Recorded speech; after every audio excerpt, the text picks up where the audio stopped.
그동안 주식 투자에 임하면서 중장기 투자자라는 입장을 견지해왔습니다. 그래서 다소 느슨하게 임해왔는데 낙관적인 예측과 긍정적인 마음 자세와는 전혀 다르게 줄기찬 나락으로 큰 손실을 당했습니다. 안 되겠다 싶어 몇 개월 전부터 주식 투자 공부와 실전 투자에 시간을 많이 쏟다 보니 당연히 유튜브에 소홀하게 되더군요. 뭐 그렇다고 투자 실적이 호전된 것도 아니고 투자 실력이 나아진 것도 아닌데다가 한동안 전력 투구를 하면서 한 단계 업그레이드 되어가던 유튜브에 대한 집중도 역시 떨어지면서 상당한 스트레스를 받게 되었습니다. 이 때문인지 몰라도 스트레스 관련 내용이 눈에 띄더라고요. 사실 가장 좋은 해소 방안은 주식 투자 실적도 좋아지고 제 유튜브 채널에 대한 사람들의 관심도가 높아지는 것이겠지만 사람 마음이 어디 그렇습니까? 그저 쉬운 방향으로 해소되기를 바라게 되니까 관련 글을 읽게 되더군요. 그래서 내친 김에 오늘은 다른 것 다 젖혀두고 이거에 대해 이야기해 보고자 합니다. 만일 여러분에게 일상생활에서 다음과 같은 일이 벌어진다면 어떻게 대응하시겠습니까? 1. 퇴근했는데 상사가 연락해서 일을 시킴. 진짜 사람 잡는군 하면서도 내일 또 볼 걸 생각하면서 분을 사귈 수밖에. 2. 함께 일하는 직원이 일을 대충 해서 내가 그걸 마무리 지어야 함. 쫓아가서 한 방 날리고 싶지만 그럴 정도는 아닌 것 같기도. 3. 남편이 아이를 집에 데려와야 하는데 못한다고 해서 내가 가야 함. 순간 이 사람하고 계속 살아야 하나?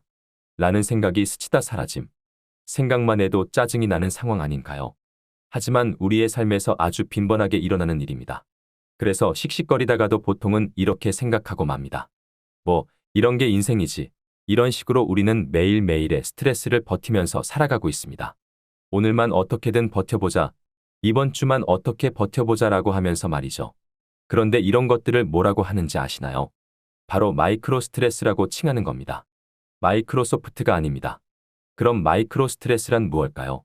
이건 사소해 보이지만 짜증을 나게 만드는 것들이죠. 스스로가 너무 연약한 것 같고 예민한 것 같은 소소한 스트레스를 마이크로 스트레스라고 할 수 있습니다. 이런 마이크로 스트레스는 본인이 얼마나 스트레스를 받는지 잘 보이지 않습니다. 그런데 마이크로 스트레스를 대수롭지 않게 여기다가 더 큰 어려움에 빠질 수 있다고 합니다. 우리를 서서히 소진시키기 때문입니다. 그래서 위험하다는 사실을 인식해야 합니다. 이 개념은 하버드 비즈니스 리뷰의 롭 크로스 미국 밥슨 칼리지 교수와 카렌 딜론이 쓴 글에서 등장하는 겁니다. 스트레스는 누구라도 중압감을 느낄 수 있는 정신적인 압박이나 긴장을 말합니다. 매우 중요한 발표를 앞두고 준비를 해야 한다든지 승진에서 탈락한다든지 가족이 건강이 좋지 않거나 또는 세상을 떠나는 것이 대표적이라 할 수 있습니다. 반면 마이크로 스트레스는 사소해 보이지만 짜증을 나게 만드는 것이죠. 하지만 이런 스트레스에 비한다면 너무 연약한 것 같고 예민한 것 같은 소소한 스트레스를 마이크로 스트레스라고 할 수 있겠습니다. 위에서 들었던 예와 같은 것들입니다. 스트레스는 눈에 명확히 보이고 구체적으로 이런 나쁜 놈이라고 할 만한 사람이 있다는 게 문제인 거죠. 나쁜 성격의 상사나 까다로운 고객이 대표적일 겁니다. 반면 마이크로 스트레스는 본인이 얼마나 스트레스를 받는지 잘 보이지 않습니다. 그리고 원인 제공자가 주변 사람인 경우가 많지요. 바로 직장 동료나 가족이죠. 주식 투자에 있어서는 엄청난 손실을 야기한 본인 스스로가 원인 제공자이기도 합니다. 진짜 나쁜 악당이 있으면 그를 열심히 욕하면 되지만 동료나 가족, 나아가 자신을 욕한다. 이건 아니지 않나요? 그렇죠? 그런데 마이크로 스트레스를 대수롭지 않게 여기다가 더 큰 어려움에 빠질 수 있다고 합니다. 어째서일까요? 마이크로 스트레스는 우리를 서서히 소진시키기 때문입니다. 롭 크로스 교수는 생물학적인 접근을 통해서 마이크로 스트레스의 위험성을 설명하고 있습니다. 우리의 뇌는 일반적인 스트레스에 대응하도록 적응을 해왔습니다. 이런 생리적인 활동을 신항상성 알로스테이시스이라고 일컫습니다. 우리의 신체는 투쟁과 도피 반응 fight flight이라는 것을 통해서 스트레스에 대해서 적절히 대응합니다. 투쟁은 스트레스에 맞서 싸우는 것을 말하고 도피는 스트레스를 회피하는 것을 말합니다. 이것은 어떤 것이든 우리가 스트레스를 잘 대응할 수 있도록 진화해온 결과라는 겁니다. 그런데 마이크로 스트레스에 대해서는 이런 신항상성이 작동하지 않는다는 게 문제입니다. 그건 우리의 신체가 심각한 스트레스라고 판단하지 않기 때문입니다. 하지만 강하지 않더라도 계속 부는 바람이 바위를 풍화시키듯이 마이크로 스트레스는 우리의 정신력을 계속 약화시킨다는 게 심각한 문제라는 겁니다. 스트레스를 받으면 우리의 혈압이 오르고 호르몬이 분비되는 것처럼 마이크로 스트레스도 똑같은 신체적인 반응이 오지만 우리의 뇌는 그걸 스트레스로 보지 않기 때문에 필요한 대응을 하지 않는다고 합니다.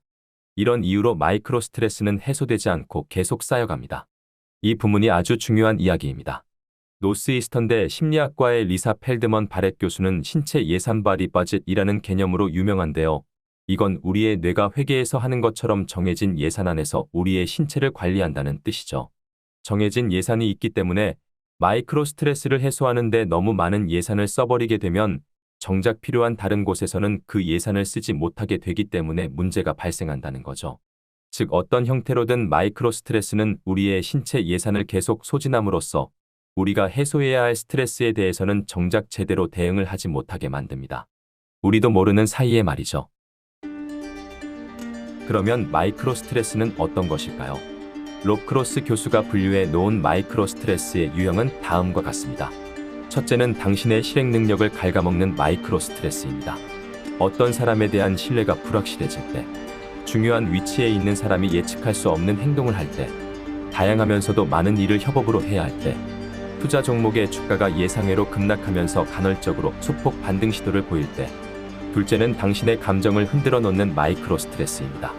알게 모르게 횡행하는 사내 정치, 대립각을 세우는 대화, 나의 인간관계에서 신뢰가 없어질 때, 주가가 계속 하락하는 것을 이기지 못하여 손절매했는데 반등할 때, 셋째는 당신의 정체성을 위협하는 마이크로 스트레스입니다.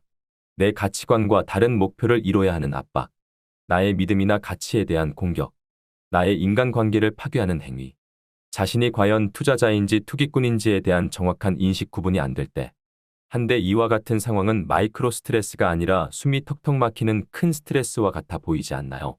그러나 일단 그분의 주장을 액면 그대로 받아들이고 마이크로 스트레스를 없애야 할 방안에 보다 집중해보죠. 롭크로스 교수가 그 방법도 제시하고 있으니 말이죠.